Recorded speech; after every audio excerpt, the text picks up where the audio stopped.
So we're live. Live. Hi, everyone, and welcome to the Nerdy Up North podcast. It's a nerdy podcast and it's hosted by Northern Nerds. I am one of your hosts, Sam. And I am the other host, Paul. Yes. Just I thought I'd use dramatic a little bit dramatic pause there. Just because with Graham being on, I thought we might have a few seconds because Graham normally does overspill from going live as well. So, but this time he was the ultimate professional. So yes, so thank you for that, Graham. And that is our illustrious introduction to Cyanoise, the floating head that is Graham. I'm like MODOK. I'm just like weird Really little legs, little arms, and like. He is the framing nightmare for any podcast, as anyone will know. And we have the amazing, the beautiful, the sensual, the length, girthiest man in the realm. That is Lee. I didn't know who you were going for there. I froze off every single time. Hello. Pleasure to be back. Pleasure to be back. I just like to say happy Father's Day to Daddy Lee. Daddy Lee. Thank you. All of our daddy. All of us.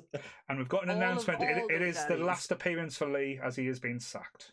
But yes. No. No, man. No, man. Not again. Man. Not again. Don't kick us out of the chat. Sorry. And we have the horned mistress herself. Yes, they are horns on the top of her head. They're not bunny rabbit ears. We haven't joined the Hugh Hefner Playboy bunny look just yet.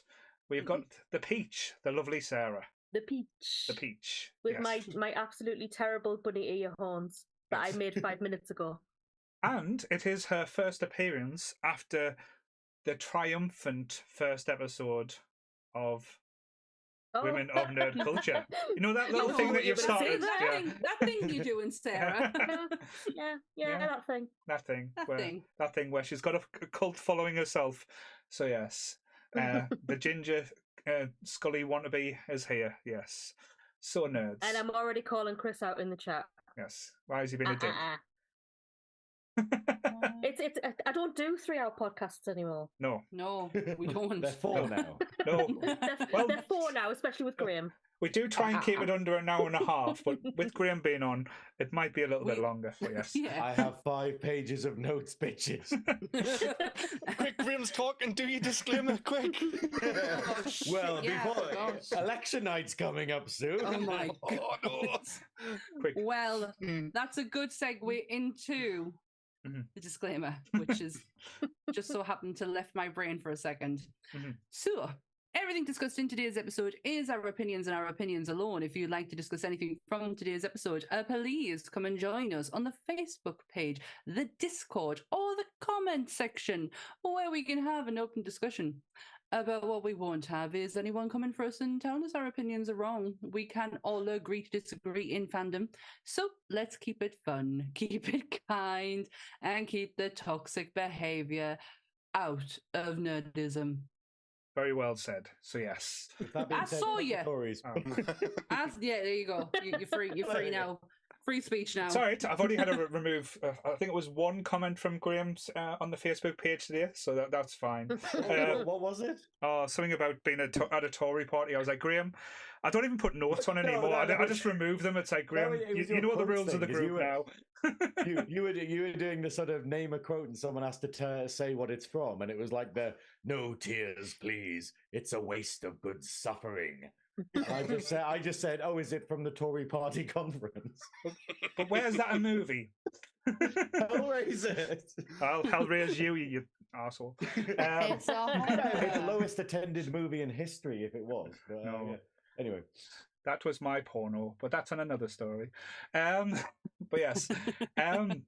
Are we doing the new segment now, or are we leaving it to a little bit few minutes? Because we can do an update, the office talk, if you want, or do you want to leave it to a little bit specialer?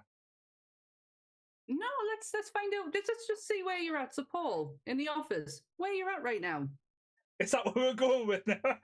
Nah, I'll think of something better. I've been really poorly, so I'll think of something better. Yes. I'm up to season 7. So wait, whereabouts? I've just had the David Brent cameo. Fuck yeah! I was thinking he was going to be in the whole episode. I was like, oh yes, but no. Oh no, it's just enough. Yeah, it was quite cool. Pam and Jim are just merrily going on. I've literally cried with laughing with Dwight and his snowman army. Like Dwight is getting more and more crazy, and it's just I'm just living for it.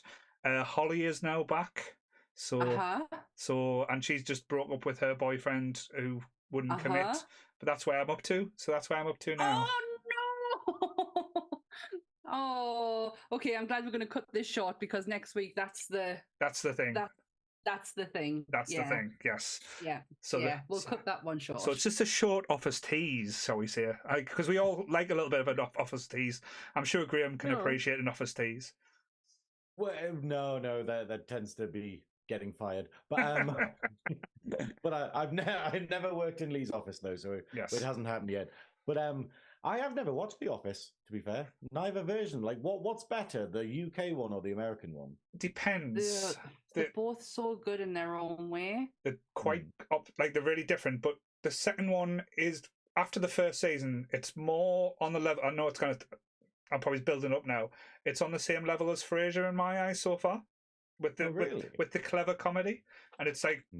It's not just stupidity. It's like people being the worst, but also making you like them, but not as intelligent as Frasier, of course. But still, I would say it's on par with that. If you do like Frasier, if you like really cringe comedy like I do, the UK Office is the best. That is the cringiest of cringe comedy. The first series of the US Office has that level of cringe comedy, but it's kind of filtered down because of the surrounding cast around them. You're not really just focusing on the main cringe. You've got all the rest of them to kind of balance it out. Whereas in the UK one, you kind of not focus on the main cringe. Yeah. It's weird because I don't think UK comedy transitions well in a US form, and they try to basically recreate the UK sense of humor, and it just. Like Americans did, they don't get satire or sarcasm at the best of times. So bless them. They did try. Let's not forget the American pilot of Red Dwarf. Yes. Oh Christ! Can we? Wow, I don't even think Diana was a car crash as bad as that. I mean, oh no! Can we please forget that one? That was horrific. Up there with the angles. No, the American one tried to do the first episode word for word as the English one. But obviously changing their references. So in ours, we called one of the staff members Camilla Parker Bowles. In the American one, it was Hillary Rodham Clinton. So and it just doesn't transition well. And the whole stapler and the jelly was hilarious in England. It's not in America. I don't like the jelly, but yes, we are here tonight though to talk about one of the 1980s darkest fantasies that was made for kids. This was a fucking kids movie, and it still is a PG, which is crazy when you watch it back. But yes, we're talking about the 1980s. Anything with Tom Cruise in should be a PG. No. Tom Cruise is not suitable for kids. Especially when he's in the closet. But yes. Especially when it's a 22-year-old getting off with a 16-year-old in this film, which is awkward as fuck. I don't know. I'm sure I read that they are... the two young ones, like the Mr. Tumnus character, can't remember his Gump, and the fairy are 18 and 24. Right. But it's that sounds like Quagmire fucking writ it. I can't believe you're 18 already. So yes. Not 18. So we are going to be discussing the 1985 Ridley Scott Legend. That is probably more famous for one of the characters in this movie than the actual movie itself, I would dare say. Yeah. Possibly, yeah. Yes. Yeah, I agree. So I knew about that before I knew about the movie. Exactly. So what was your first experience watching this movie? So I'll go to Graham first, because I know Sammy's was probably today. Mine was literally watching it as a kid, and it's crazy because something we'll get into later is that this is probably one of the only movies I can think about of how many versions there are of this. There are about there's basically 4 main versions of this film. There's 2 main versions, 4 sort of more spread out versions, and then like every TV channel made its own cut of it and stuff. So, for instance, if you watch it on like UK Netflix or UK Amazon Prime and stuff, it has horrible hard cuts in it that just are not where they've gone, oh yeah, we're going to take other stuff out as well. But over here, that I think I actually originally saw it when I was a kid, like probably about sort of like 9 or 10 kind of thing. And I admittedly liked it back then, but the UK version is not very good, like compared to the theatrical American one. But the thing I remember it for, not just Tim Curry as the devil demon Darkness, is having a massive crush on Tom Cruise in this movie. Right, okay. Like literally, yes. Hey, this is what's really difficult about this movie. He is genuinely incredibly hot throughout this whole thing, and you have to step back and be like, he's not a Scientologist twat. You know, he's not. He's not there yet. He hasn't become an absolute wanker yet. But is there a scene where he doesn't have his thighs out? Is it the glitter, Graham? Does dipping Tom Cruise in glitter do it for you? That's another thing we probably need to discuss. What the fuck with all the glitter? But yeah, it was probably the most glitter movie since Twilight, or like that came before Twilight. But this movie is very, very kind of special. But it's weird. I don't know what version I saw first. Yeah. What about you, Lee? I was probably about 16 the first time I watched it. With me mates saying like, "Oh, this film's like proper like Zelda." Right. So that's quite a good comparison. It is, but and a lot of people compared it to it, but it's not. Zelda came out 2 months after this, so they didn't steal it or anything like that. But no, they didn't. Yeah, I fell asleep the first time I watched this. Right. How? How do you remember that? Because I remember not finishing it. Having to watch it again. It was an hour ago. Well, it's quite interesting because as we found out doing these podcasts, I was talking to Lee. Lee is one of Tom Cruise's biggest fans. I do feel like Lee would be indoctrinated into Scientology if Tom Cruise went, "Come and join us, Lee." Tom Cruise, in a real life, Tom Cruise as a real life person is a fucking psycho. But on a film set, he is one of the most hardest working people in the movie business. Like, he puts 110% into everything. I'll give him that. Like the fact that he broke his ankle jumping across that building, and he still climbed up and ran with a broken ankle just so he could get the scene done. It's like, that's commitment. Well, I think South Park had it right, where they were just going like, you know, him going, "Look, I'm doing my own stunts. Look, I'm doing all this. I'm not gay. I'm doing my own stunts." I'm really, really not. And I was like going, and I feel like I've got to add something in there. Allegedly, we have to say it allegedly, just to not get sued. I didn't. Yeah. I'm not accusing anything. I'm saying that there was a show called South Park that said these things. Yeah, but don't ever try and get him on psychology, because remember, he knows psychology better than anyone knows psychology, because you don't understand psychology. Because he's been brainwashed. Just talk about Tom Cruise as well, because I thought this was one of his first movies. It was his 7th movie. Fucking hell, and Hollywood still wanted him after them teeth. 7. This is his 7th. This is the movie he did a year before Top Gun. He had a Hollywood makeover then for Top Gun. There's no unibrow going on there, no fucking crooked teeth at all, especially these big canine that sticks out as well. They were doing it for the boys. Hollywood. That's all I'm saying. His career absolutely exploded after this, though. I mean, he was in A Few Good Men, and then he started doing films as well. Few Good Men's really good. Lee! Allegedly. I'm like, I really like that film. I bet you did, Sammy. Oh dear. Sarah, when did you first see this movie? Sammy, you're too innocent. I really am. Innocent. Have you touched the unicorn today, Sam? Is that why I'm feeling a bit better? That's it. That's why it's fucking raining, Sammy. At least it's not fucking snowing. Right. I can't actually remember exactly when the first time I saw it is, but I think it will be about the same time as Graham, about when I was 9 or 10. So that'll be early 90s for me. Right. So was it on VHS or was it like the TV edition? Well, when we were younger, we used to have a guy come around the street and open the boot of his car, and he had loads of VHSs in that you could borrow. We had the man in the van. We got it off him. Mm-hmm. Yeah. We got it off him. Yeah, we had the man in the van.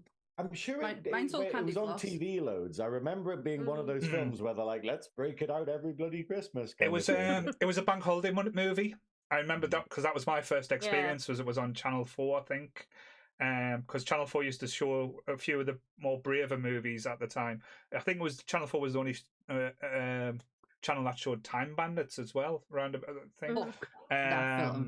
But yeah, I remember that was my first experience because I remember like the ad breaks, and that was the time to try and work out what I was watching at that time. Because for a fantasy movie as well, it is, as Sammy explained it before, it's almost like a fever dream while you coked up on like flu medication, trying to work out what the hell you're watching and what's going on, because it's literally got like everything in this movie, set pieces, costumes, like everything looks just unbelievable, but you just don't understand what's happening, and that's the kind of the feeling I got when I was watching it back now. It's like, yeah, this looks beautiful. I was good, but why is this happening? Why is this happening? Don't feel the scenes flow very well. Like the whole fantasy thing pulls you in. Well, and that's because it was cut down from 2.5 hours though, so they did cut a lot out. I want to see the full version. I'm really honest. This is a big problem we had. Okay, just to go into the two versions, there are two main versions of this film, which are the European version, like the UK theatrical cut and stuff like that. There's a director's cut, and they all have a Jerry Goldsmith soundtrack. These will be the ones that you watched over here. In America, they just basically went, oh, this is shit. This is actually awful, and you can't really follow what's going on. So they basically totally recut it, and they got Tangerine Dream, the prog band, to make a new soundtrack for it. And they basically fixed it. So it's got like an opening crawl at the beginning that basically does the whole, hey, here's the story, and here's the two characters, I'm and talking this is about the state of the world and stuff. We'll pause it there for a second. We've got a professional on the line to give us that crawl. Yeah, if you want to call us that. All right, strap in. So, once long ago, before there was such thing as time, the world was shrouded in darkness. Then came the splendor of light, bringing life and love into the universe, and the Lord of Darkness retreated deep into the shadows of the earth, plotting his return to power by banishing light forever. But precious light is protected, harbored in souls of unicorns, the most magical of all creatures. Unicorns are safe from the Lord of Darkness. They can only be found by the purest of mortals. Such a mortal is Jack, who lives in the solitude with the animals and the animals of the forest. A beautiful girl named Lily loves Jack with all her heart. In their innocence, they believe only goodness exists in the world. Together, they will learn there will be no good without evil, no love without hate, no heaven without hell, no light without darkness. The harmony of the universe depends upon the internal balance. Out of the struggle to maintain this balance come the birth of legends. Which, honestly, I feel makes everything make more sense, rather than she touched a unicorn and now it's gone to winter. And you're like, what? what? Jack is a dick for that as well. Like, oh, no, you're not supposed to touch them. It's like, well, you could have told us that before. Yeah, well, this kind of leads lovely into the taglines. Yes. Just so you know, my first experience was yesterday. So the taglines for this movie is, she is of the purest innocent. He is pure evil. He is darkness. That's the first one. I love that they leaned into it. They were like, hey, this is our fucking selling point. You know, like, right here. Right here. This is such as dreams are made of. That's fucking one to say. This is such of dreams are made of. This is legend. A world full of magic, wonder, and desire. That's the US VHS version. There may never have been another dawn. I'm just laughing at. I like Chris's. I like Chris's tagline. Is just give it. Didn't touch the horn like. Yeah. Adventure has got your back. Right. And as we have just heard, no good without evil, no love without hate, no innocent without lust. I am darkness. Very much.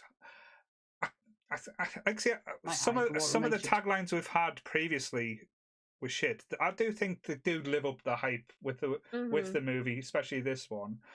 But to say that Lily was innocent, I think she was a bit of a tease because, like, say the way she treated Jack, she was awful.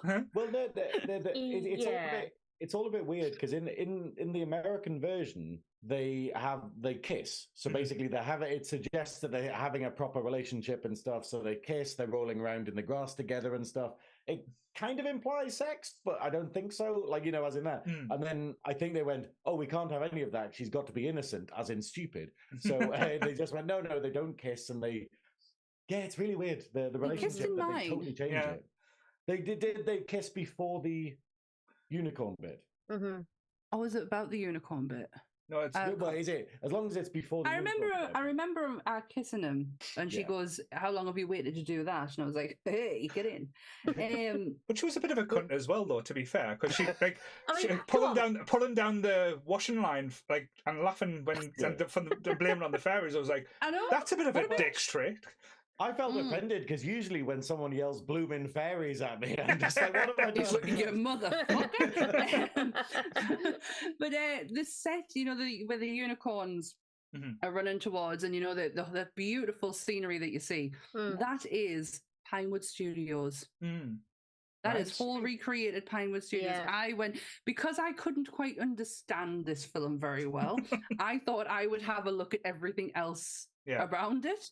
So the studio is Pinewood Studio. Now, back in the early 85-ish, or 84, I should say, 007 film was being filmed there at the same time, and a huge fire came in and wiped that whole set out. Right. So it's quite mismatchy, the whole film, because it's parts of it that was the original setup, and then this other parts where it's the secondary setup, which isn't as elaborate as the original. Can I ask a question though? Was the fire started with how much brightness the glitter caused? Potential. Well, no, it was actually 007 who caused the Oh, fire. right. So it wasn't the glitter. It wasn't a glitter problem. 007 had too much glitter. Too much glitter. Far too much glitter. Yeah.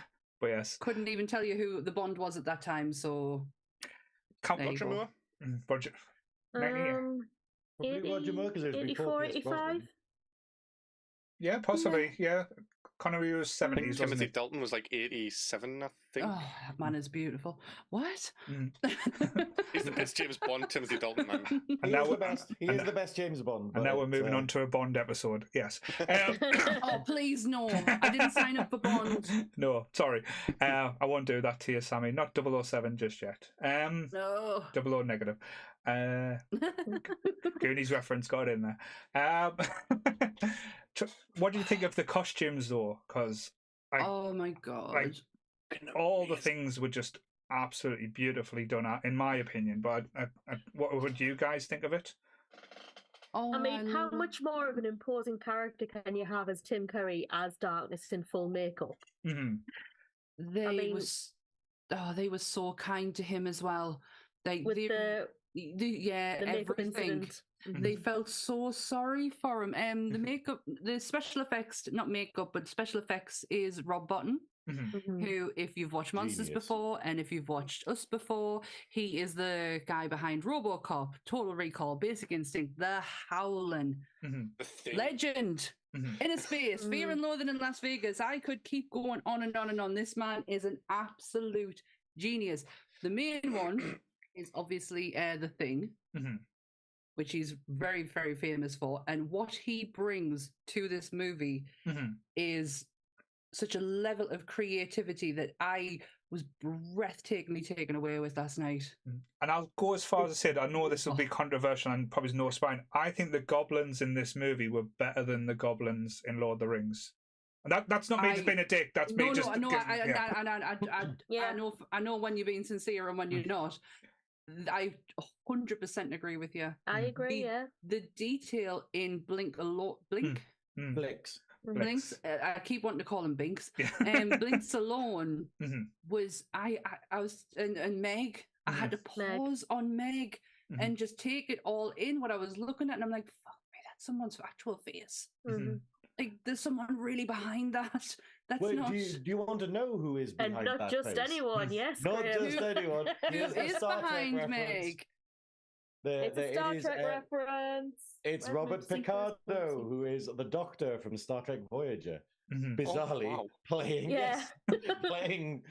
what is it, Meg Mucklebones. Can I just Google that person before I start chucking some references? When I saw that, Graham, when I saw that on IMDb, I had to literally go through and check that it was the same one. Because I didn't know that until this time. He did so many crazy roles. He did so many like crazy monster roles for this period, and you're just going, whoa, and you forget that it's like, he just came from the stage and just went, how do I make it? Right, okay, let's do all I spent quite a long time looking through his back catalogue after this movie. Oh, that makes so much sense. He's in The Howling. He's in a space. He's in RoboCop, isn't he? No. He's in Gremlins 2. He's in Total Recall. He sounds like he's a Rob Botton kind of guy. I think they just went like, you know how like you get Doug Jones where all of the makeup people are like, okay, cool, we need Doug Jones. I think it was like that. And then Gamelio del Toro. Well, Gamelio del Toro was like, no, he's mine. You can't take him. That's it. If Sammy calls him Doug Bradley. Please don't. Please don't. Please don't. I am begging you to never say that again. But in the version you saw, did it have the full Meg Mucklebone scene? Yeah.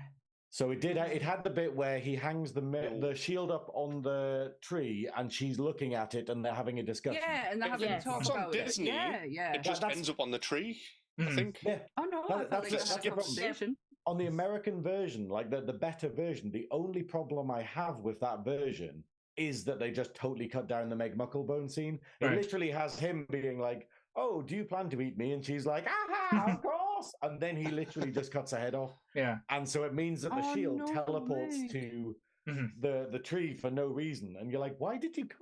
What were you saving with that? Yeah, it was annoying because she was a class character. Like, but he's just walking through a swamp, and then she just appears and there's nothing explained. It's meant to be to show how he can actually kill, how he can actually be a warrior. Is that, but effectively she just pops up. There's no reason to go there. It's just because the little dwarf guy, the little dwarf fairy, basically just runs. No, not Gump. What's his name? Oh, the guy that looked like he was an extra from Masters of the Universe. Yeah, I think it is the same. Oh my god, yes! I think it's the same guy, but it's the Roundton. I think I don't know. He basically runs off. Brown Tom. And then falls into the water, and then Meg tries to eat him and goes, "Oh, that's disgusting," and then goes, "Oh, but Tom Cruise." Because you're all lean and like maybe all tasty, and you haven't been corrupted yet. Delicious center tooth. The role of Jack wasn't Tom Cruise's initially. It was offered to 3 other actors. One who I know fine well you will not like him to be in at all. You got Jim Carrey, right? Johnny Depp, and RDJ himself, Robert Downey Jr. That would have been awful. I think you could have pulled that off. Robert Downey Jr. No. 80s Robert Downey Jr. was class, to be fair. No. 80s Robert Downey Jr. was coming across as an Australian in everything he did. He sounded like an Australian. Yeah, Robert Downey Jr. like in Weird Science, then going to this would have been interesting. But still with the broad head. I think Jim Carrey's the weirdest. Like, it's like, all right, come on, we got to go and save these people. I've got to say, I don't. Righty then. But for all they say about Tom Cruise, I don't think I can imagine anyone else in this. No, he has that wonderful kind of princey kind of like. Yeah, I don't know. I think he's genuinely perfect for it, and it's obviously. I think Johnny Depp would have brought some like. I think Tom Cruise brings whimsical. Yeah, he very much does, and I hate to admit it of the person, but Johnny Depp would have been too fucking serious, like pushing his like hair out of his eyes. Yeah, like yes, absolutely. Jim Carrey's too much of a character actor to where he probably would have been a goblin rather than an actual, leading man. Yeah, and this might sound like a slight, but it's really not. I think all the others would have been too tall, because Maybe, yeah. Downey Jr. is quite small, isn't he? But Tom Cruise is a lot smaller though, like because I always thought Tom Cruise's character was a little bit like an imp as well. He's like there's a woodland imp because he talks to the animals and like has that kind of relationship. Like Nick freaked out like really nicely that she was like, "Oh, Tom Cruise is hugging a fox." There was a scene in the woodland where he's like stroking a fox, and it was like the most adorable thing. It's a rabbit, I think, isn't it? No, it was definitely a fox because she was like, because it was because that's in one of the versions. It has the scene where she's like, "Oh, I've learned finch how to speak to finches. Now teach me how to speak to rabbits." And he's like, "No, I'm going to show you the unicorns. Don't touch them." I'm really sorry. I know you guys hold a lot of stock in this film and love it dearly, but I just cannot fucking understand what went on.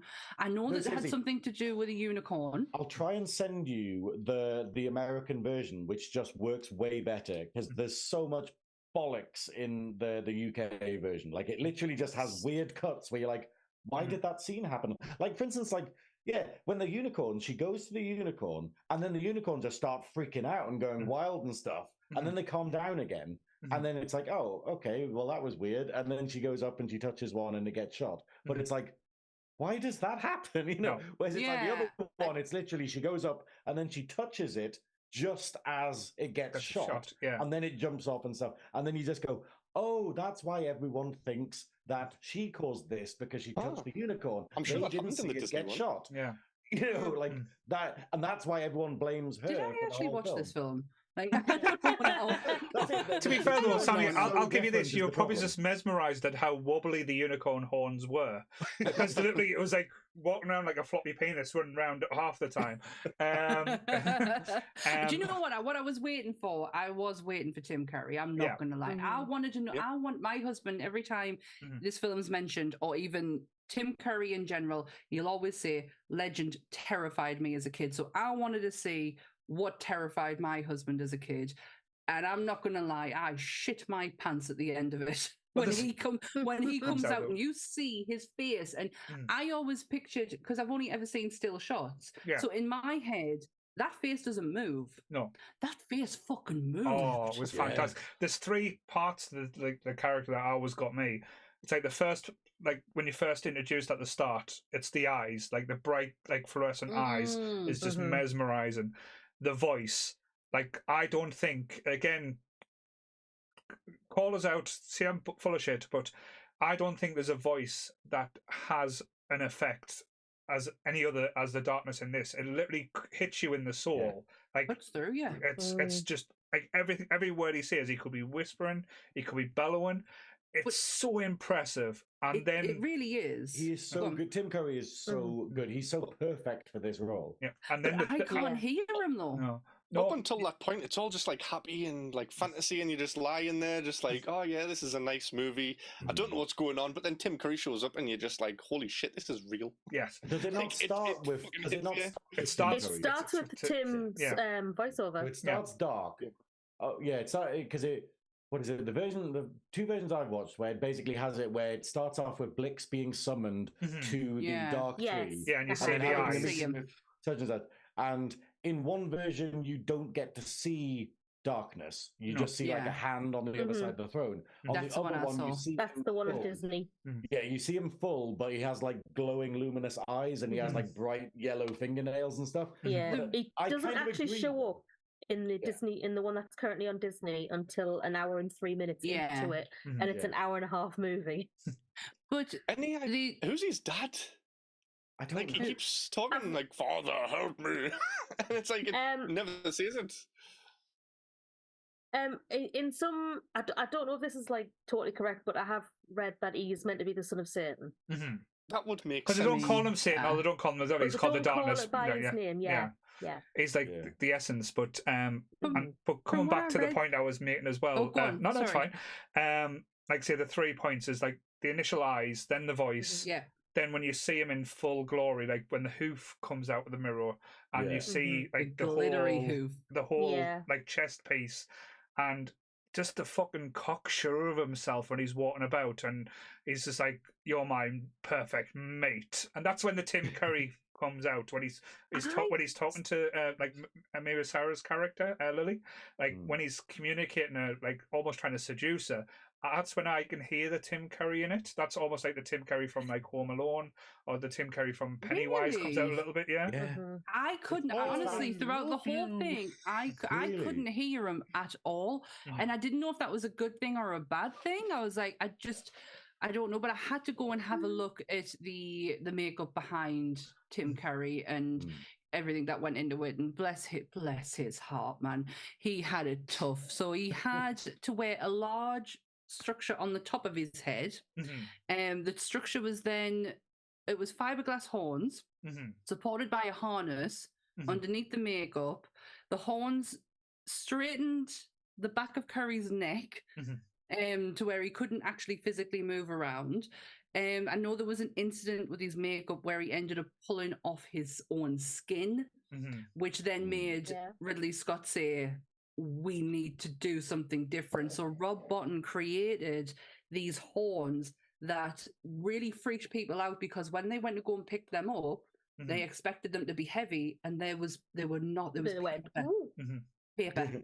Yeah. There was nothing to them. They were weightless, so his head wasn't completely, because he was going to end up breaking his neck. Yeah. Well, this was the movie that nearly because he did Pennywise after this movie. He nearly turned Pennywise down because he didn't want to have the same experience as Legend, because they said the clown face was going to be heavily like if you look at the documentary and stuff like that, they had why the final Pennywise is so basic. Yeah, it had to. It's the Boris Karloff effect. Karloff didn't pick any movies that was surrounded around makeup after Frankenstein, because he couldn't bear the idea of being Frankenstein in that makeup for much longer, and especially who was doing his makeup at the time, poor Jack Pierce. Hot glue and everything. But the other characters in this as well, like all of them kind of played the parts. Like you get, as you said, Blink, we've mentioned, is just like phenomenal. Like has some of the best lines in the movie as well. Like some of the rhymes that I do, it just stayed with us. And it's a shame that Blix just gets forgotten. Like literally, as soon as Blix gets the darkness, grabs them, gets the horn off them and stuff, and goes back to the castle, we never see Blix again. No. And at the end, depending on the version you see, it hints that there might be a sequel, because it kind of has a shot of darkness basically fading over, laughing. So it kind of goes, oh, he might come back. And then you just go, yeah, they've set it up where Blix could possibly come back and they could do a sequel, but obviously they never did, because I don't know if it did well. I'd bombed big style. It was horrendous. Bombed. Like this was bombed. Like this nearly killed Ridley Scott's career, to be fair. But Alien Covenant, good job it didn't. No. But one of the fun things as well, like one of the characters who looked like he was basically the character from Malcolm in the Middle, Gump. I think he was actually Swedish. The actor who played him. They actually dubbed his voice because they said he sounded too Eastern European for what they wanted. So the character who played Blinks, I think Alice Clayton, actually did the voice for Gump as well. Yeah. Blinks was actually designed after Keith Richards. Right, okay, I can see it. The look. I can see the look was, it was with Keith Richards, bless him. But you know how you were mentioning earlier that you didn't get to see Tim Curry until like an hour later in one version. It was the makeup side of things that was the changing point, was that they wanted to build up a suspense of darkness, which is, and also really alleviate Tim Curry of the makeup side of things. Like Ridley Scott was devastated after the incident. Like he said, he nearly like pulled it on everything because he didn't want him to suffer for the image that he had in his head. But Tim Curry, being the true professional that he is, like, he's not an asshole.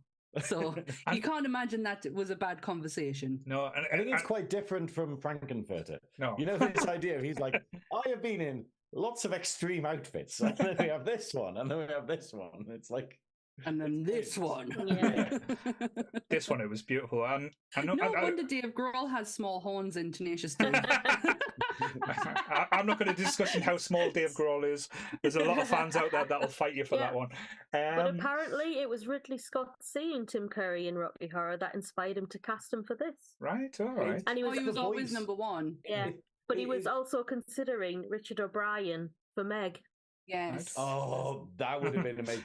I mean, that's the thing, though. It's like, I know you didn't sort of do it, Sammy, but for me, I'm like, this is so Tim Curry. Like, everything about the movement and the face and the smile and the voice. And you're like, no one has, enunciation like Tim Curry. No. That's why true. they got him. And, you know. I think I say it for pretty much every movie Tim Curry's in. He literally chews the whole scene. The words go all the way around his mouth as he's talking. And it's like Moira Rose from Yeah. Where it's this idea of going, they just have this weird thing where they just, every bit of a word pops, and they do it in a silly comedy way. And Tom Cruise goes, no, I'm going to enjoy every single syllable and consonant in this word, you know. And it's interesting what Sammy said something earlier as well, like when the movement in the face, in the glorious that age that we are, we get like everything in HD and then like in 4K. When I watched back the fight scene with Tom Cruise's character Jack and the darkness, you notice things that you probably wouldn't have if it wasn't so high definition. Like the mask is very much a mask. It's not like facial. So you see him when he's attacking Jack, his face stays in one position, and like his teeth's like but then you see the ridge on his neck flop up, so you can see like it's a floppy head. Oh no, I didn't even see that. Now watch it on my big telly as well. I was proper disappointed by that fight at the end. Right. Like, just the whole film made it seem like it was going to be this like impossible mission, pun intended, to go in and fight darkness. But he slides in, misses, punches him in the face once, and gets his ass kicked for a while, and then throws a horn at him, and then some mirrors beat him. And well, I think that's the thing, though. It's like Jack does get his ass handed to him by darkness. Like it's the whole thing of going, darkness would have ruined him had it not have been, distracting him with the horn and them having the mirror plan set up. It's going he would have lost. They had a more exciting fight with Bebop and Rocksteady in the scene before in the kitchen. No, but it was, in essence, Tom Cruise had these same moves where he would jump, kick, backflip, do a swipe. And he'd done that move a few times, and he did it against the Darkness as well. What I was impressed with was the Darkness's Paul Daniels impressions when he was just like going like this and causing like fire to just appear around instead of like physically setting Jack on fire, which would have been the more logical thing, and saying, "Hi, are we suggesting that Lily is a goth Debbie McGee? Tell you what, I fucking the transformation there, Jesus! That was a fucking glow up, wasn't it? The actress is 16. The actress is 16. That is, it's like Labyrinth, where you're like, how old was she? 15. Fuck. Okay. But as I said, as watching it as a teenager, as a kid, this was quite an awakening for me as a kid, going, "Oh, she's quite pretty." Goodness. Then seeing Tim Curry going, "Oh, that's quite nice," and seeing the whole combination. I didn't have any of that at all. Just like the whole scene, it was just thinking, this whole scene's beautiful. Like nothing to do with the actress. Innocently. It was just all the like spinning and like the beautiful dress blowing, and then all of a sudden she turns in the mirror and her face is on the body, and it's like, that's amazing, that transition. Just ask the question, Sammy, did you have the same transition when you went goth? Yeah. It's exactly how it happens. Tim Curry, the darkness tempted you into the darkness. Yeah, and that's exactly how it happens. Except your dress was moshing when you walked into it. And a Limp Bizkit hoodie. If you do want to check out, there's a cosplayer, Taffeta Darling, friend of the show. I can't believe I would have said that. I feel like I'm such a dick. She did a cosplay of Lily in the outfit and doing the dance, and it is a fucking unbelievable. So if you go and check out Taffeta's page, like Fangirls of Dallas, like she's got a lot of images that she uses, but she's absolutely stunning in that outfit as well. But yeah. I absolutely love the makeup choices. How she's got like the curve downwards on the eyes. And it's this weird look. And I don't know what to compare it to, but I just find it absolutely fascinating, the whole thing. And then the sheer black lips. The whole thing just pops so incredibly well. I took this whole scenario as like, I mean, first of all, you've got the unicorn losing a horn. I saw that as like the start of the loss of innocence. And then this scene is where the transformation is complete. Because I mean, she's got like the ultimate evil, dark temptation there in Tim Curry's Darkness. And then how she turns into the dark gown at the end of it. I mean, it's kind of like a picture of sexual liberation, really. I mean, look at the dress itself. That neckline plunging all the way down to her belly button. It's such a tight dress as well. And although there is something to be said for the fact that they're kind of portraying the goth side of her as bad.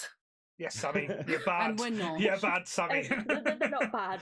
I think that the film, like, one thing I'll say is that the film is the world building on this, I think, is brilliant because it sets a wonderful world because it doesn't try anything too difficult. It just goes, here is one little village, and literally all there is this a village somewhere. In one version, she's a princess, so you assume there's a castle somewhere. In the other version, she's just a rich woman. And then there's basically the swamp, and then the great tree where darkness lives. But, like, I think the wonderful thing is that it does the Lord of the Rings trope of industry and physical possessions are evil. So it's the fact of in Darkness's lair is where we see all the machinery, it's where we see fire, it's where we see metal, it's where we see like trinkets. And the whole thing is that she gets lured into this industrial kind of thing, gets shown loads of pretty baubles and stuff, gets shown a lovely dress, and she buys into it. And it's like the loss of innocence is giving into commercialism, like rather than nature and like intelligence, like learning animal languages and stuff. But it doesn't convey it very well, but you can see that that's implied in there. And I'd also like to make a point coming from the something I heard, which I have not heard in before, that I focused on there. The goblins and Darkness having a conversation about the female unicorn. She's just a female lord. She has no power. But he still sends them for the female because he knows there is still power there. Where he says the power of creation. That's it. He just goes, that is such a good line, though. Thank you, Lee. That is an amazing line, though. Like the fact that like these goblins, as Sarah said, is just dismissing the mayor as nothing special. It's more like covering their own backs of the thing. And Tim Curry's The Darkness knows how special like females is just because they can create life where the men can't. And I thought that was such a beautiful, well put line as well. So well done for catching that one, Lee. So thank you. It's amazing that it's like that so has the true power, you know. I didn't even do it. Like I think Graham was about to like say it, and then I was just like, I put it in. You stole his line. Stole his moment. And then took the credit. No, but there's so much stuff like in this, like, and like, it's amazing to think that this is like meant to be a kids' film PG, because like the whole kitchen scene, like take a few steps. The moment that they get like fall into the dungeon, it becomes very creepy very quickly. The whole like Jack and Una's little romance thing, and how she looks like a 12-year-old imp, and it's like. Which is really creepy because it's just, she's like, hey, I can be anything you want me to be, kiss me. And then she masquerades as Lily to trick him into kissing her. And you're just like going like, that's kind of rapey. That's like, that is some choices. I know that because of how I felt about Time Bandits, and this was giving me Time Bandit feels, because of how I felt about that back in the day, this would never have crossed my radar. No. The minute I saw any fantasy level, I would have shit a brick and thought, no, Time Bandits messed me up badly. So was it the little Chris's in this that scared you as well? So it just really freaked us out. And watching it last night, I was like, I wouldn't have been able to cope. No. With this as a kid, I wouldn't. I don't even think I can now when I'm nearly 41. I was wondering how you would handle the cannibalism side as well when they start putting the little people in pies. I went to go and make a cup of tea. That's one thing I want to discuss. Like, totally out of sync or everything. Cannibalism. Cannibalism. That's when the cannibalism. Please no. It's that character. The character that gets put into a pie. I don't know if he gets a name at any point because the pig guy gets a name. Blunder, I think he was called. Blunder. Blunder. Okay. Yeah, but because me and Nick looked. Sorry. No, I was going to say because me and Nick looked up because he looked very familiar, and we thought, it's an 80s film, like, but then he's probably went on and done Tim Burton films. So I thought it was the Oompa Loompa from Willy Wonka, the guy who plays in the new one. But no, in this guy Kieran Shah's autobiography, he says one of his lines is, "I often get mistaken for this person that played the Oompa Loompa in Willy Wonka." So I was like, "Oh shit!" But yeah, sorry, Graham. But in a bit of world building, it's the fact of obviously he doesn't turn traitor, but it's the fact of they have a conversation where they get put in the prison because obviously he tries to attack Darkness with the unicorn horn. Darkness summons a corpse to basically drag him off, and then he gets basically dragged into the dungeon, and then they free him in the dungeon. Well, no. And then he gets made into a pie in the dungeon, but he has a conversation with the fairies, and you realize that when it's talking about all the balance, these two races, the goblins, who aren't just the Lord of the Rings, where Blix isn't the only goblin. All three of them are goblins, and like with Labyrinth, being a goblin means you have totally unique traits. So one of them's a pig, one of them's like a human, but with a pig trotter, which is Blunder, and then one of them is like Blix, who's a typical one. Same as the fairies and the elves are, all of the dwarves and Una and all of that lot. It's like a race, but it suggests that they're descended from each other, or at least they're related, because they refer to Blunder as brother, and they save him. But then it has this weird thing where in one of the versions it kind of suggests that maybe he might turn traitor again, like maybe he's going along with them in order to mess them up at the end, because it has a shot in one of the versions where when they're setting up the plates, he goes outside the room, he doesn't go into it, and then he's looking at the plates, and then he's looking at his trotter, because he only has one trotter. So one is a ham, one is a trotter, so it suggests maybe he's a half fairy, or maybe that's like if you make a choice, you could like transition, like almost like if you like least transition. Good deeds make you go this, bad deeds make you go this. I really like the world of it. It's just not put across brilliantly. No. It's so confusing and convoluted. I'm not gonna lie, I really struggled to kind of like keep on track with this. I wish, just listening to what you've just been saying there, I wish I knew that stuff about them. Maybe I might have like I'll find out what version you watched, and I'll ask you to watch whatever was on Disney Plus. Whatever was on Disney Plus, that's the one I watched. Okay, I will have a look. But yeah, just because they're very different.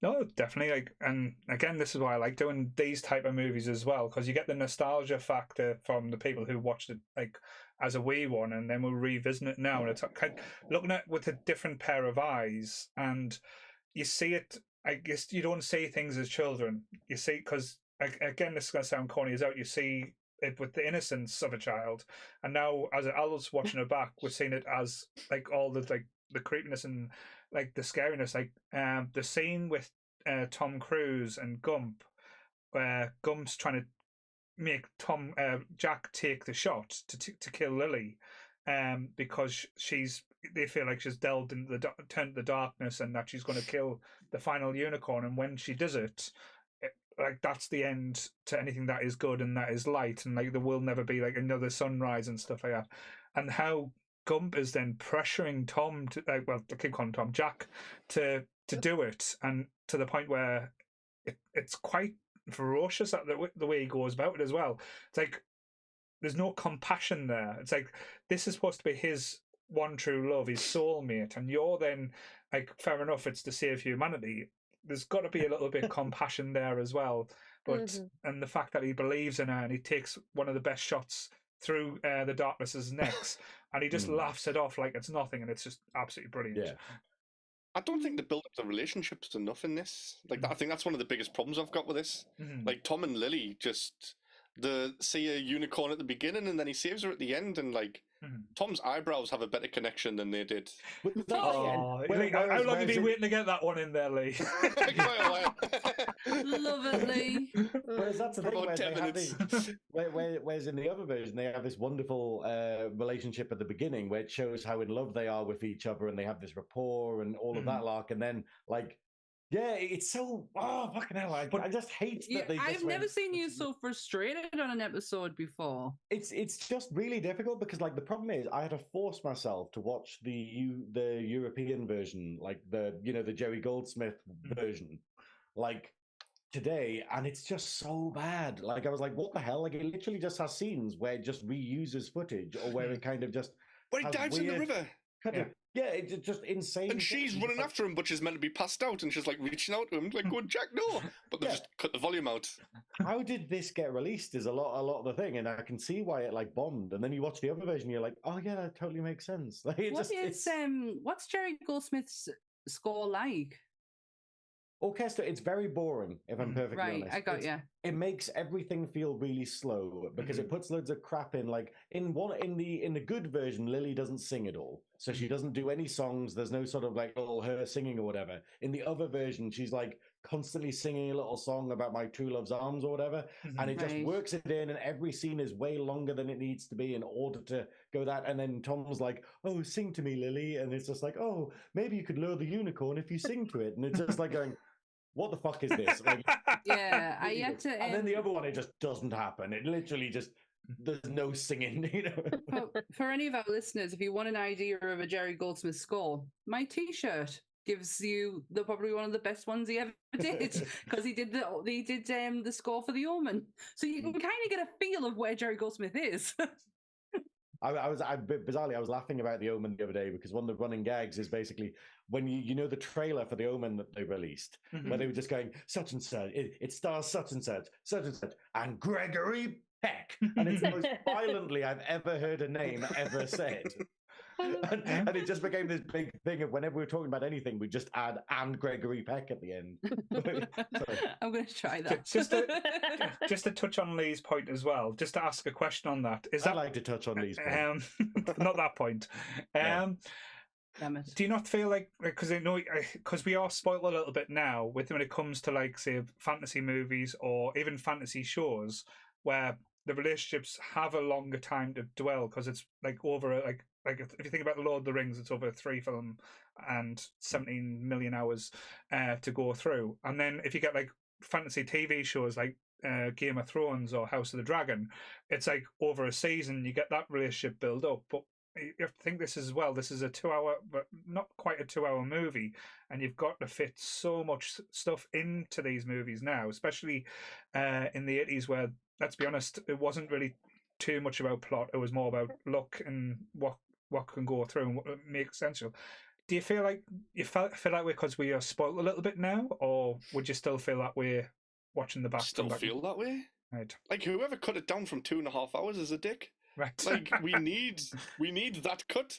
Forget like all these Snyder cut things. Release the Legend cut. Release the Legend cut. I'd like to see the full length version of it. Although I have read some of the scenes that were cut were actually completely pointless.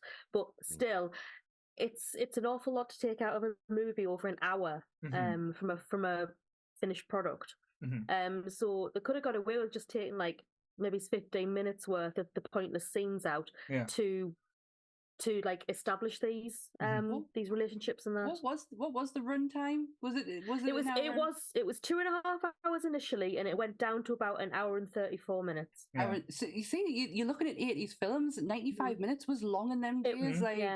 So this would have been like for us the equivalent of a Lord of the Rings movie, because when that came out, we were like, shit, you can do movies for like 3 hours, 4 hours. Does that happen? Yeah, I blame streaming for making films longer now, the bastards. I mean, you can barely get a 3-hour movie on a VHS. Oh. Sarah, do you reckon? Do you think the actual? Do you think the long version actually still exists? You know how we talk about like movies where they just went, we just chucked the file somewhere, and and they're gone now. You're talking about Ridley Scott here. Like, how many copies of Blade Runner is out there? So there will be made Prometheus, so I don't think he's as sane as he used to be. No, but I do think he will have kept, like they say, the cut. I'd like to think there's a copy out there somewhere. Because Ridley. But do you not think he would have dropped it by now? No. I don't think there's been that much call for it, really. Yeah. I think but this has such a cult following, though. I know, but it's not as big as. I don't say this is as big a cult as, say, Labyrinth or like the massive cult that is Rocky Horror and stuff like that. I am gonna throw something into the mix here, and I don't think Sarah's gonna like it at all. But I like this better than Labyrinth. Oh, interesting. Hey, it's fine. I don't mind. I am not. I don't know what it is. I used to have such a big thing for Labyrinth as a kid, and then because it was tame. Sammy, did you understand what Labyrinth was about, though? Get fucked, Sarah. Get in. Sammy's I am not that dense. No. Sammy's defense. This has a Dark Lord and a small guy fishing a ring out of a river, and all the best films have that in. I don't mean it does have Tom Cruise. I know what you meant. I know the point you said. You haven't got a clue what's going on in this movie. For shapes and colours. Then yes, I don't know. I honestly, the story aside, the makeup is what kept me in this movie. Yeah. I just wanted to see how far it could go. The aesthetic of it as well was so overwhelming at some points that I was like, "Fuck, there's like so much to take in." And I really wanted to get to that end. I wanted to see Tim Curry. I wanted to see, the thing that you've just said Tim it. Curry knows how to sex up a movie. Yeah, you've just said it though in that line though. The movie's not got a cult following. Tim Curry's The Darkness has a cult following. Yeah. Right. Yeah. So let's put it this way. So switch things around. Would this have been more successful? Would Labyrinth have been more successful with Tim Curry in as the Darkness, as the bad guy instead of Jareth, and Jareth as the bad guy in? Oh, what? Switch them Darkness. around? Yeah, I would think it wouldn't be. I think it would be Jareth versus the Darkness. I don't think that Jareth was such an Hey, evil... I'm in that duel. Let's go. I think the problem is you couldn't just drop like the thing about Darkness. It's not just him as the devil. It's not just that look. It's everything around it. It's the whole it's the black dress. It's the menacing. It's that kind of vibe. And I think you'd have to lose all of the goblins and the actual sort of vibe of Labyrinth in order to put that character in and make him how good he is in this. It would be a weird one. And also, it's suggested to get Legend with David Bowie in it. Yeah, like Tim Curry makes this film without him in. Oh yeah, yeah, definitely. So I will say, I wouldn't say it would be shit. It's just I'm on the same team as Sam. One version of this film, like the good version of this film, I would say is better than Labyrinth for me. The other one, obviously not, because no one should watch it. But as you've made that point, I feel like I've watched the one you don't want us to see. I mean, I don't know anymore because there seems to be even more versions. Yeah. Like it's the idea of like I watched one the other day, and I don't know if it was Disney Plus or See, I watched the dodgy stick version, so Netflix. That's it. But we tried one. And I was like, it's different again. If I had used that on the big telly, I would have been watching it in Spanish. Yeah. Because every fucking link that comes up is in Spanish, and the likelihood is I would have had to wait because there'd been a long fucking opening before someone then actually speaks, and then I realise it's in Spanish. So, like using the practical effects that was made in the 1985, which is absolutely phenomenal for this time. If this movie got made now, the abundance of CGI that would be used, because I know you're saying it would be shit, but if you had the same, not saying it would have the same budget, but if they used the same operating system or the same processes as used in Lord of the Rings, would that make an improvement to this, or do you think it would be not as well? The problem is the Lord of the Rings looks a bit shit now is the problem, and the things that are amazing in Lord of the Rings are the practical effects. So it's the idea of going, they actually built the Shire. Watch your dirty mouth, Graham. They actually did these things. Like it's the sort of thing where the CG in the Lord of the Rings doesn't hold up that well. Like the cave troll, you're like, that kind of looks a bit crap. Yeah. If you're gonna make it using the same methods, I think they would probably class it as too expensive. Just going off like how they originally made The Dark Crystal in 1986, and then they had The Age of Resistance on Netflix, and they tried to use these same methods with all the puppetry, and it's like the most expensive series ever made, so something like that. It's a ridiculous amount of money anyway. Because they used the old technique, or because they tried something new? Because they used the old technique. Oh, right. Because they made all the puppets up as similarly as they could to the original 80s movie, and they used all of like the Henson Company and stuff like that again. It just turned out so expensive. Money was a massive thing as to why it didn't get renewed. It was far too expensive. That's crazy, that. So they used the old technique into a now time. And I think that would come into it, remaking this without CGI. But I don't think CGI would work. Yeah. So... The wonderful thing is how wonderful and convincing the environments are in this, and it's because they're all real. Like they're stage sets, but you just go, that is a forest. That is this wonderful, like, you know, it makes me feel like I'm outside with how well done it all is. But you know that they would make it. Yeah. You know that they would make it all CG, and they'd have all these massive panorama shots, and they'd be like, oh, look how big the world is. And you're like, no, we just need to know this little bit of it, you know? Because I always put these two. I always put these two film. Well, this film next to another one. I know Sammy probably likes the other one a bit better. Willow. I do find like they do like sitting quite in the same, almost even in the like same world, if that makes sense. Just because I think the Darkness and Willow could be in this world. It could be, but when it aesthetically wise, this like is so ramped up to 100. Willow is so kind of like stripped back a bit. Yeah. Like it is somewhere. There's somewhere in the middle. Time Bandits exists, and I am like, I can't. I probably gravitate more towards Willow because of the actual real life aesthetic of it, as opposed to the over hyper fantasy element of it. That's what really freaked me out as a kid, and I don't know why. I've got no reasonable explanation for it other than Time Bandits can suck a fat one. But with Willow, you've got Mad Mardigan like to kind of jump into their skin for a bit. Like I think he's the one that pulls you in for that. There's not really anybody that pulls you in this film like that you can like familiarize yourself with, because it's also fantasy. No, you don't get a mad. You don't get a mad. He hasn't got a Val Kilmer. No, I'm just thinking like more because he like technically is but he is still the leading person in this. He's still the person you go on the adventure with. Yeah. So but it's like he hasn't got any backstory that you can kind of go, I feel that way about. Actually, I think Lee's just hit on a great point there as well. What, Lee? No, Lee. I'm going to give you so much love tonight. Lee episode. Lee, no, he's hit it out of the park. That's probably what this film is missing: a character like Mad Mardigan, like one that's like good or bad, like on the cuff. Because this is like very much down the line, good and evil. There's not like a grey character in this really. And where Mardigan.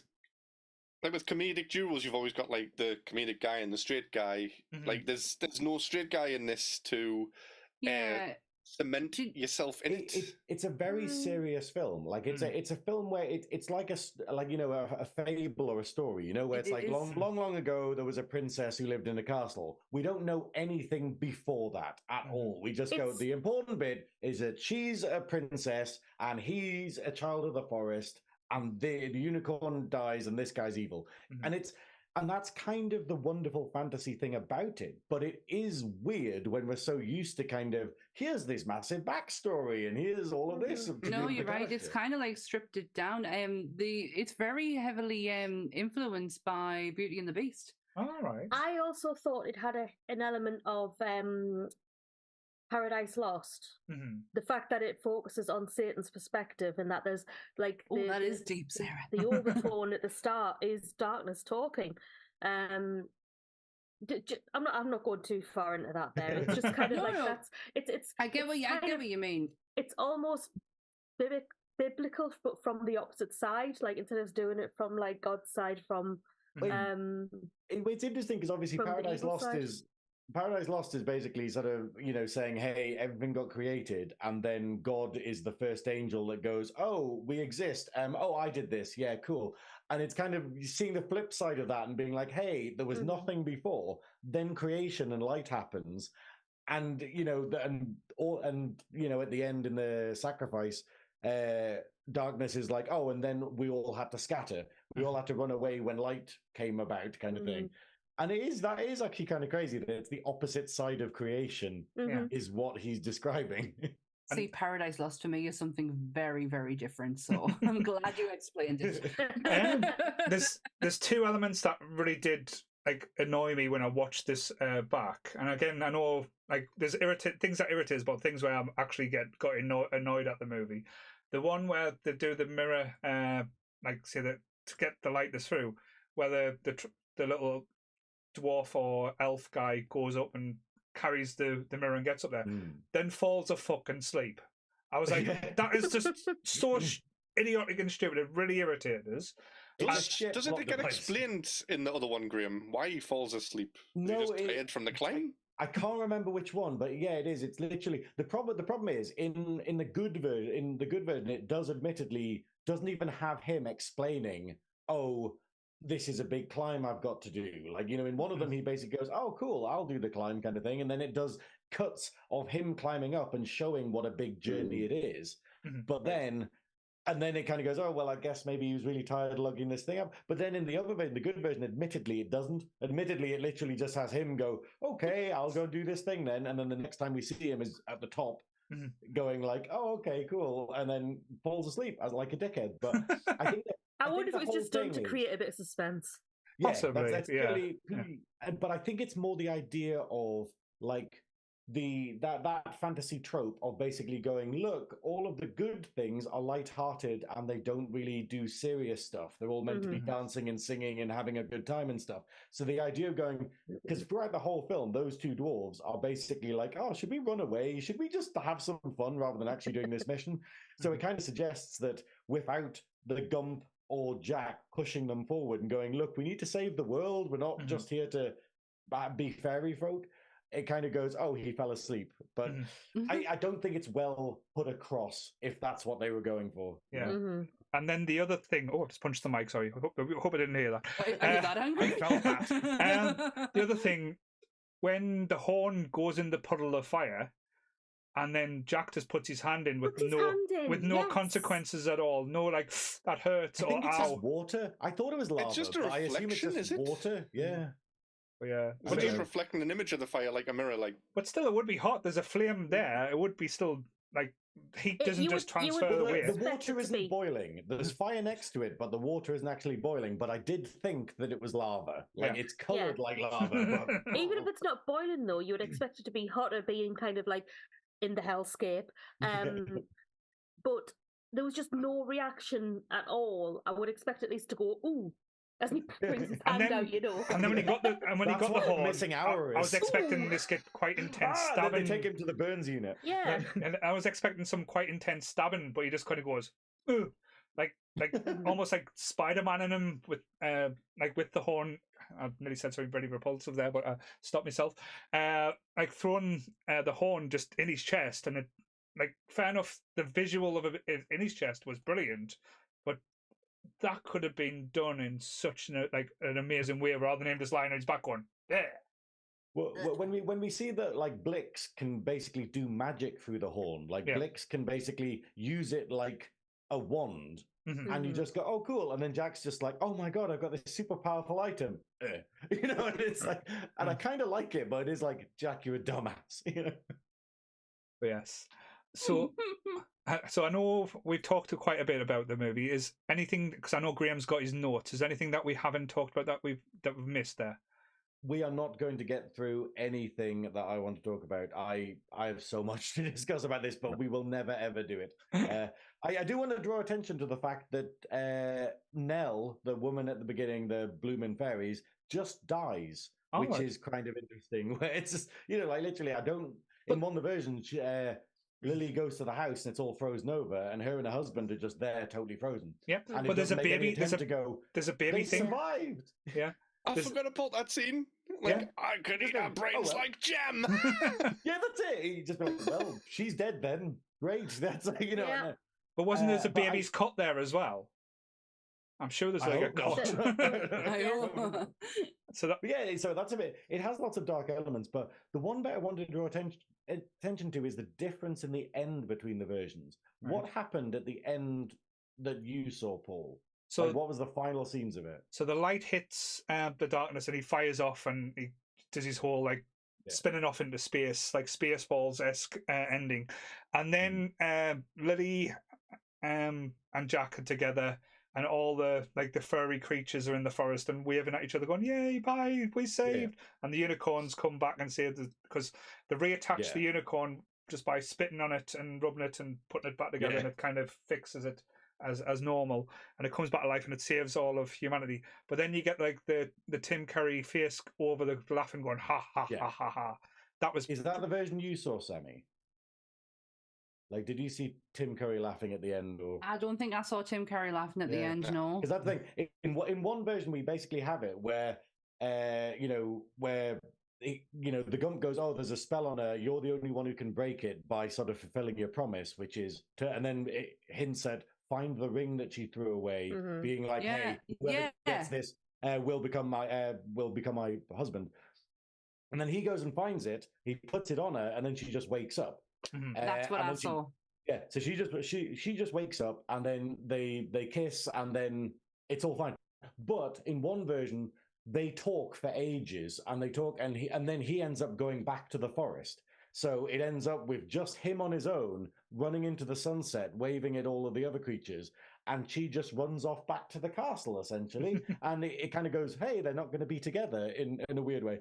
And then the other version has it where it's basically them running off into the sunset together. It's really quickly cut, and it kind of has them waving at the fairy folk, a bit like Labyrinth, going, hey, look, they're the people who helped us on our adventure, but we don't need them anymore. We'll never see them again, probably. But it's so weird that, like, the one where it's just Jack on his own is such a kind of downer ending where it just goes, oh, you're of the forest. You must go back to the forest and I'll go back to the castle. Okay. It's like you just risk your life for nothing. But yes. It's weird. Just to give you some of my favorite lines from the movie as well, like just two from Blinks, because it's just I love how it's almost like every time he speaks it's like in rhymes, but it's like black as midnight, black as pitch, blacker than the foulest witch. And the other one was basically maybe innocent, maybe sweet, ain't half as night as rotting meat. You wrote the same two down as I did. It was just like proper, like as you said, fantasy. Again, I know I've got a reputation of not liking fantasy movies, but I do like fantasy movies. I love like things like this. I just don't like Lord of the Rings. Yeah, it's. I was talking to bless. You'll be happy. I was in a certain store on yesterday talking to Kay, and she's a Lord of the Rings fan now. She's just watched them. Rings of Power. No, she's just watched them in the cinema. They're re-releasing. So she's just watched the Two Towers, and she said she found the Fellowship better than the Two Towers. Interestingly, but yes, the Two Towers is the weakest for me. I think. My God, what is wrong with you people? The first and third ones are the best ones. Yeah. I love the Fellowship, but it doesn't beat the Battle of Helm's Deep. No. Oh, but there's a Balrog in the first one. Yeah. Fucking shut up, Lee. God, Lee. I think you just hate greenery. Sam, do you just hate greenery? I feel like I do, the way that I've gone on about this film and the aesthetic in it. And so me and Sam's flipped personalities now. I'm being nice to everyone, and Sam's telling everyone to fuck off. This is amazing. Do you know what?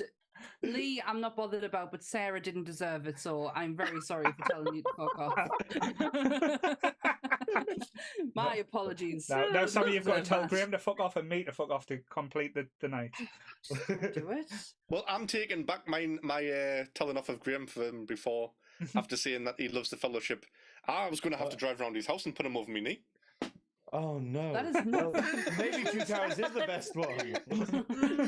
Punish me, Daddy. Before we get too off the topic, with quotes as well, we have the best quote, my favorite quote from the film, which is, "The dreams of youth are the regrets of maturity," which is an amazing line from Darkness. I like that. But obviously spoken like Tim Curry is amazing, and yeah, there's just Can you sound like Tim Curry though, Graham? Can you do an impression? No, the dreams of youth are the regrets of maturity. You need to do that a bit more. Maturity. Yes. That was so good. It's really, and the thing I love is he's just like, what is it? Wait, what does he say? He says, where is it? He's just like, what is it? Who are you, boy? He says boy a Tim lot. Curry says boy in anything. He says it as Pennywise, and it's this amazing word. He says it in Muppets Treasure Island. Oh, fuck, that film is the way Tim Curry says boy is just everything. But, my mom and dad saw him in New York doing A Christmas Carol.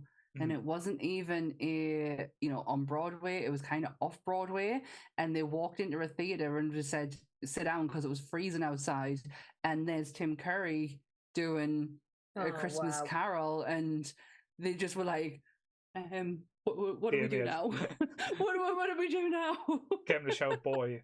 It's like in Home Alone as well. He calls Kevin a boy as well, doesn't he? He's like, is that his thing? Is that like, and we've not noticed it? He says it a lot, but I think it's just because he says it in such a distinctive way that we notice. Because obviously everyone probably uses the word boy in films, but it's just the way he does it is just the way his voice does.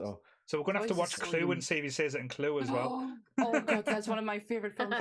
Clue, I love that film. I just rewatched it the other day because obviously I'm doing like the drag murder mystery thing. Yeah, that would be such a big help. One of my favorite bits in any movie is in Clue, which is the bit where they got the evidence, and then and the guy's just like, nope, well, I'm proud about what he's got on me. I am a homosexual, and he just got Tim Curry in the background with the notes being like. with this perfect, that's not what it says here expression, and it's so fucking good. It's the best visual gag I think I've ever seen. Yes. Ant did ask us yesterday what was my first interaction with Tim Curry, Frankenfurter, or from Clue, and I says Frank's been with me for so long that I grew up with Rocky Horror that I generally can't tell you like how old I knew I was ridiculously young to understand anything that was going on in it, but I knew I was I was a fan at a very young age. That's just like something I was thinking about as well, and again, like we'll probably will do a Clue episode soon, hopefully. What I was going to propose, and again you're saying something live, me throwing a proposal away, because we've not got anything planned for New Year's this year. Oh yeah, we don't, do we? We said we weren't sure what we wanted to do. What do you want to do? I want to do, and again, you can tell us to fuck off, or we can get as many people who want to be involved as possible. A talk or review of Rocky Horror Picture Show in outfits. Me, I'll do it. Oh my God! I've got my outfit still in the cupboard. Being free, it's one of my favorite movies of all time, but the likelihood of me being free on New Year's Eve is not. Not being probably New Year's Eve, but no. We only did New Year's Eve last year because we Sam were left alone. We were abandoned. So we can't definitely say that for sure, but definitely leading up to New Year, you know how we did the quiz leading up to New Year, maybe around about then. Yeah. That's a fun idea. Like, let's not overdo it with how many people, because that's a lot. I'd be quite happy just to sit in the corner in a costume and say nothing. That's even creepier. That's even worse. Are you the Biggins version of this film? Yeah. Leave Biggins alone. He had his own stand. He had his own standard for Love of Horror because they did a Rocky Horror because the year Tim Curry came, and they did a whole Rocky Horror reunion, and bless Biggins was sat right in the middle. I was like, dude, you were barely in it. But he was so famous, though. It was this idea. He was such a good character actor at the time, and they were like, fucking Christopher Biggins, man. Wasn't there like such a long running rumor that Lisa Riley was one of the dancers just because one of them looked like her from Emmett? Even though she would have been like 2 at the time. Yeah, she would never have been that old to do it. Dear me. Whatever happened to Saturday night? I can't say for sure. Definitely get dressed up. Yeah. I've done Rocky Horror since I was a kid. Like I've never done it dressed up. So Sammy would. I think Sammy would do a good magenta.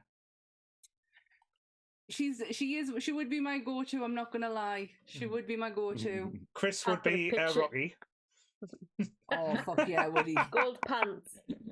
I think Lee is our Frankenfurter. Do you know what? I don't mind. Like, I don't even like Rocky Horror Picture Show, but you tell me what to dress up as. Now. Send me a picture of it. I will dress up as whatever you want. Get rid of Lee now. I'd be Riff Raff, I think. I'll find the picture that I want. I'm sorry, but if we are gonna have any Frank, it's gotta be Graham as Frank. No, I always play Riff Raff because it's the because obviously Richard O'Brien in the film version sings science fiction double feature, and that's one of my go-tos for like drag stuff as well as Time Warp and whatnot. So it's like that's it. And obviously Richard O'Brien is a fucking icon. Patricia Quinn's lips though. Yeah. It is, but that's it. This is the thing. One thing that I'm going to say, a bit of shade to Rocky Horror. Patricia Quinn singing science fiction double feature is not good. Oh. Like I do Patricia not like Quinn singing anything is not the greatest. I know, but it's the original thing. She got on board with it so that purely because she wanted to sing this amazing song. But when you hear the original London cast version, you're like, okay, I'm glad other people came later. You know, back in the sorry to give out Rocky Horror facts, but back in the day, it used to be Niall, what's her face, one who played Little Nell. Little Nell. Yeah, it used to be her back on when it was off Broadway. Oh, was it? And it's a sped up version as well. It's not, they slowed it down for the movie, but it's a faster version. That's what you'll hear whenever you go and see the That's true. I could see Kelly as Columbia as well. Columbia, that's who it was. The one who played Columbia. Yeah. She was the original one who sang it off Broadway. Like, not when I'm talking like when it was back in the very, very early days. And it's a very sped up version. It's a brilliant version of it. Oh, you would make a perfect Eddie. If we just got you just put the proper the wig, that'd be so good if we get you a sort of like the jacket and a saxophone. You'd be so good as that, man. It really would. I think we can do double characters as well. We'll have an intermission where I can change. I'll change to Dr. Scott as well. There we go. And we'll just have like a Ken and Barbie doll as Brad and Janet going, Brad, Janet. Should we get people to like sit in the audience and just kind of like throw rice and shit about? Oh my god, you're not allowed to do that anymore now. I know. See, Rocky Horror, I went to one a couple of years ago and I was like, what the fuck is this? This isn't There's a light. Sorry. Yes. Oh, hang on. I have got a picture here. I finally found it. Sorry, I've been looking at my phone because I've been looking for this picture. Go on, then. You've completely got me off my off kilter now. Hope it's family friendly photo. It is. It is. I mean, we're past the watershed now. Yeah. So I'm not going to get told off by Kelly for swearing anymore. Oh, you're not going to be able to see it, are you? Oh, I can. Oh yeah. Oh, that looks fantastic. You could have smiled. I mean, you haven't seen the movie if you think I should be smiling in that picture. I'm joking, man. I'm joking. Lee, you need to do your homework and get that makeup down to a... Who? Frankenfurter? Frank. Yeah, you've got to just looked at a picture because I was like, is that the Tim Curry one? And I looked at it and it's like, I'll dress as that. I just really I know hope, you will. I'm just hoping my dad doesn't show up for like a surprise visit, so I'll have to like come up and be like, time is fleeting. You need to answer the door and be like, how'd you do? I thought you were there. Candy man. Oh, and then just ask him for a satanic mechanic. But he'll leave you in Antissa. This is the most dangerous combination in the entire world. Fucking Lee be dressed as Frankenfurter. I can't imagine the shorts that are going to come from that. In fishnets.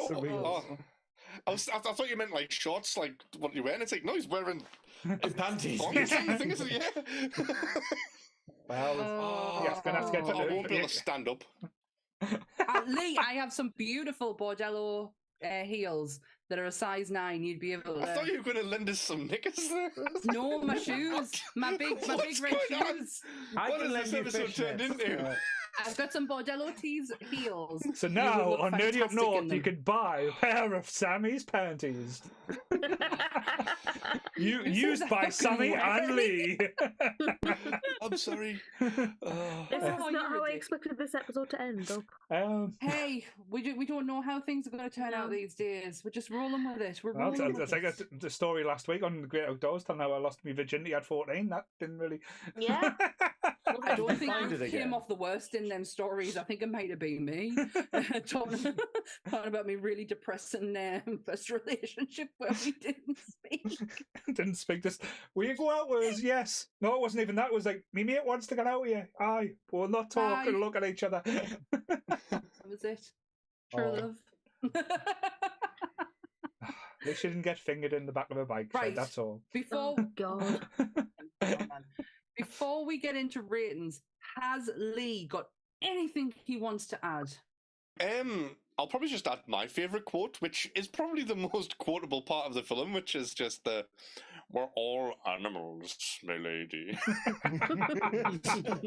Like, it's just amazing. Can I do my labyrinth connections? Go on then. Yes. I feel I know what they are, but go on. Yeah, you probably do. I actually used one of these in the Labyrinth episode because it was being filmed at the same time as Labyrinth at the same studio. So the cast quite often went for lunch together. Oh. So I've just always got this image of like Jareth sitting next to Darkness having ham sandwiches together. Tea and crumpets. Checking each other's bulges out. Saying, I've got a bigger one than you, sir. Love my horns, bitch. And we've also got Jennifer Connelly and Mia Sara auditioning for both Sarah's role in Labyrinth and Lily's role in this movie. Oh, wow. Jennifer got obviously the Labyrinth one, but recommended Mia for this movie. Oh, that's so sweet. So Jennifer actually gave her a big break, basically. Well, that wasn't where I thought you were going with it. So the lass who plays Lily, she liked some famous sons. Oh well. So she was originally married to Sean Connery's son, and then she went and married probably one of the biggest puppeteers' sons of them all. She married Brian Henson. And that was going to be my other link to Labyrinth because that's where they met. Going originally. Yes, yeah, that was going to be the last. She's still with him, isn't she? I don't know if they're still together. I think they're still together now. They first met around Labyrinth set, and then years later met again, and then got married. Oh, I was going to say, because didn't you say she was 16? She's 16 in this movie. They were aware of each other at Labyrinth time. Okay, that's all right then. I really like that you imagine all of these people at a nice tea party together, but you haven't mentioned Tom Cruise, because they're just like, away with your thetans. He has to sit and eat his dinner by himself. It's such a shame, though, because like you were saying earlier, like Tom Cruise is like, literally had all the gifts. Like he's wonderfully good looking. He was an incredible actor. Like he's so brilliant in this, and he's great in Top Gun and stuff. And it's just annoying being like, oh, but you're a dickhead. Yeah. And it's Tom Cruise's natural hair in this movie, and it's the longest it's ever been officially in a movie, naturally. And it was his natural teeth as well, apparently, but still. They were his original teeth. But I kind of like it, though. I actually think that adds to the attraction, those teeth, because they are so natural. They're not like sort of, Hollywood. like... Yeah, they're not like when he's got them fixed later on kind of thing. It's I think there's something endearing about how natural Jack is. Oh, definitely. And I think Tom Cruise, and again, I know I've given him a lot of shit because he is a batshit Scientologist nut job now, but it's his backlog of catalog of movies. He's up there with most of anyone in Hollywood, bar say like even like Tom Hanks possibly. That at a push, yeah. At a push. To be honest, for all I cannot stand the man personally, I can't dare say that I've walked away from a Tom Cruise film and went, that was shit. I can't say that hand on heart because you haven't seen The Mummy then. I have not. No, just don't worry, Graham. Nobody saw The Mummy. It's fine. I'm one of the biggest Tom Cruise fans going, and I haven't watched The Mummy. Yeah, it's like Tom. Do the acting, not the writing. Okay, shut up. I did like that Edge of Tomorrow. I really enjoyed that. Oh yes, it's so Edging good. Tomorrow. Groundhog Day films. Edge of Tomorrow. Edge of Tomorrow. Not edging of tomorrow. Well, no, just edging tomorrow. It's like, okay, edging. What else is Excuse me. No, I don't walk away from a film from him and go, "Why, that was a load of shite." He's not. He's entertaining. There's a reason. He has been around as long as he has and has the success that he does. He's not shit. He's just a really shit person. Like we say, we separate the man from the art and shit. Exactly. Like and just to try and get a few more views on this video as well, Scientology as a cult is all twats. I don't think that's going to get you more views, but more watching by some people, maybe. Let's see if the helicopter comes out again there, so that's fine. I swear to God, if it does, you will freak out. I guarantee you will freak out. Scientology is such a weird thing, though, where it's like, imagine when other religions were invented and stuff, and it's like, you kind of wonder how far back, where they're just going, hey, there's this thing, and I'm making it up, but, like, it's fine, it's all just like, an idea, and then years later, everyone's like, oh, we forgot that it was made up, but it's true, and you kind of wonder with Scientology, where we can define where it got made up, and that's why we sort of laugh at it and stuff like that. Yeah. And it's just weird thinking in 200 years where they're going to forget that it was made by a random like writer who was like, hey, here's how you would make a religion if you were going to, and then promptly did that exact thing. And they're like, oh, it's genuine. You're like, I'm a really shit science fiction writer, but I am going to write the best religion that ever was. See, it gives us hope for Nerdy Up North that we can actually get full cult status if something like a crackpot like Scientology can happen. So there's still hope for us. I think we need tenets. We need like an actual sort of belief system for Nerdy Up North if we actually to be fair though, I believe in you, Paul. to be fair, in the first year, I did try and start the whole random acts of kindness on a Friday. So you did. That did not work well. No. And I did try wishing Paul a happy Father's Day this morning. Yes. As father of that the was cult. very weird.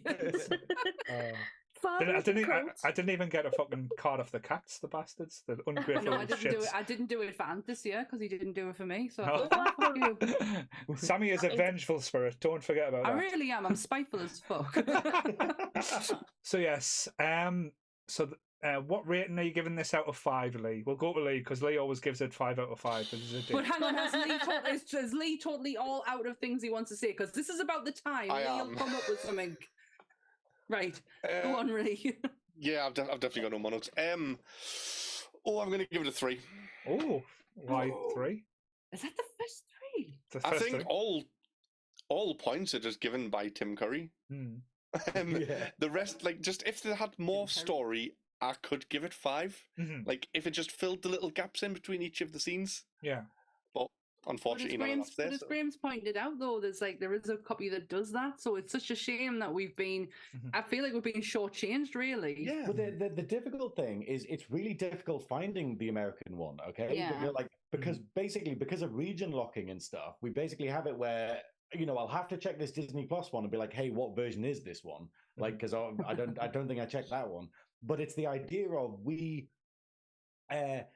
can't get it. Any streaming service, if you go on Amazon, you go on any DVD or Blu-ray website for us, and you order a UK region DVD, it won't be the Tangerine Dream version. And then if you order it from America, or you go if you order it from America, it won't work on our region machines. So the only way I've got it is my mate Ian has basically a 20-year anniversary Blu-ray or whatever that was done like sort of about 10 years ago or something. Yeah. And basically on that one, it's region free. And it's the only one, it's out of print now, but it was the only thing where we're like, hey, it has all the versions on one Blu-ray. But we had a nightmare trying to find it. We had a nightmare. Like, we went on all of the dodgy websites to be like, okay, it's not on Amazon. It's not on Netflix.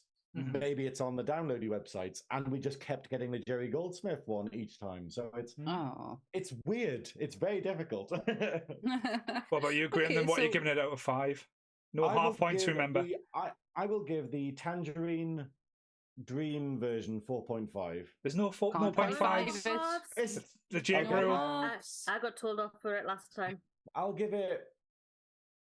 It's not 5. It's 4. Okay, and I'll give the European version 2, and that's purely by Lee's logic of basically going to Tim Curry is immediately 1 star, and then all of the other good things is only one more star. Yeah. It's so bad. Yeah. Okay. What about you, Sarah? I'm gonna give it 4 out of 5 because there's too much of Tom Cruise's thighs in it and not enough Tim Curry. Right. Maybe it should be 5. Actually, Is that what you're knocking the point off for? Yeah. Curry thighs. Okay. Yeah. That's a good point. No, I get it. What about you, Sammy? They are great thighs. Hold on. Makeup, aesthetics. I'm going to go with 3. Right. Makeup, aesthetic, Tim Curry. Cool. and for the first time in probably a while, I am in complete agreement with Sammy. Story-wise, I think it is lacking.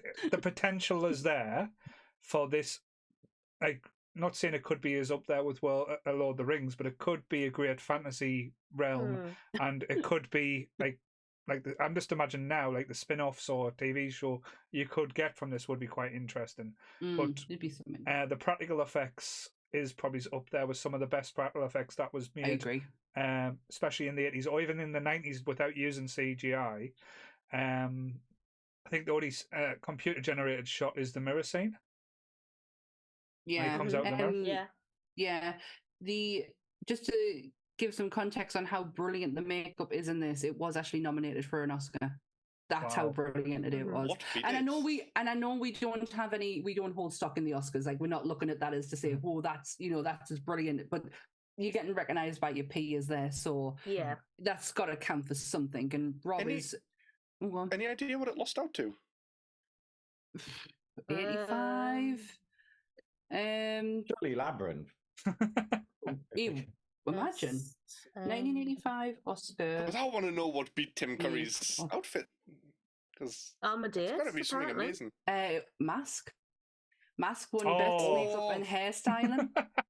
I've got a 1985 winner as Amadeus. I've got the 1985 film Mask won the best hairstyle awarded to Michael Westmore. Fucking Westmore's, man. Have I seen that film, Mask? Was Cher? No, I haven't. Yeah, no, I haven't seen that. That's the one with the kid with a giant face. Rocky. Oh, I can't think of what his name is. Best visual effects. Temple of Doom. Rocky Dennis. See, I'm with 85. I'm on 85. Sarah, what are you on? I literally wrote best makeup Oscar winner 1985. All right, makeup. Visual effects has come up as. I've got makeup. Right, that's mine. I'll put visual effects. Temple of Doom. There's only one way to settle this. Rocky Dennis. You're absolutely right, Sarah. Makeup is Amadeus, the winner. That was Michael Westmore who did that one as well. So what the fuck did Mask win for? Oh god, it was the year of Amadeus. No, I don't Amadeus know. I still haven't seen that, actually, Amadeus. It's one of my parents' favourite Amadeus. Kind of rock me up with this. So why is that saying? I like the Simpsons version better. Yeah. I wonder why it's saying. I wonder if the class in makeup and hairstyle and something completely separate. I don't know, but the makeup is class for the Mask. I'll be honest. Like you kind of. I don't think it's the Mask. No, it wasn't. No, it wasn't. It was the kid Eric Stoltz who was going to be playing Marty McFly. Oh, is that who played Rocky? I'm sure it is. I could be wrong. Oh, the end scene is just heartbreaking. Like Cher, talk about a performance of a moi. Like, she was amazing in that movie. She sounds exactly like the real life mother as well. That was how it's Eric Stoltz. How good she was. That's right. But it's just basically a modern day version of the Elephant Man. Yeah, but it was a true story. I'm not saying that Elephant Man wasn't a true story, but it was a true story. Yes. So hang on, should we not be looking at 1986 then? If this came out in 1985? So it's saying here 1984 Amadeus, the 57th anniversary, the 57th Oscars, but the 58th of 1985 was The Mask. Right. 86. That's the year we should be looking at. Is 86, and it was the Fly. It was the Fly. So now, this is our new Sesame Street moment where we teach you how to count. Yeah, so 86. It was the Fly, and because it's got Rob Botton's name there for Legend. Yeah. So yeah, no, it was going to be the Fly. That scene where like sick there. Yeah, I can't watch it. Watch it. Let's not talk about it. Any other film wouldn't have won against Legend, I don't think.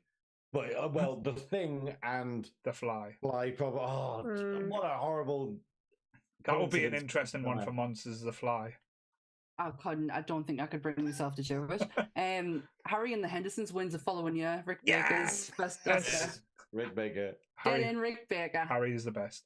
And then B. Neil for Beetlejuice the following year. There you go.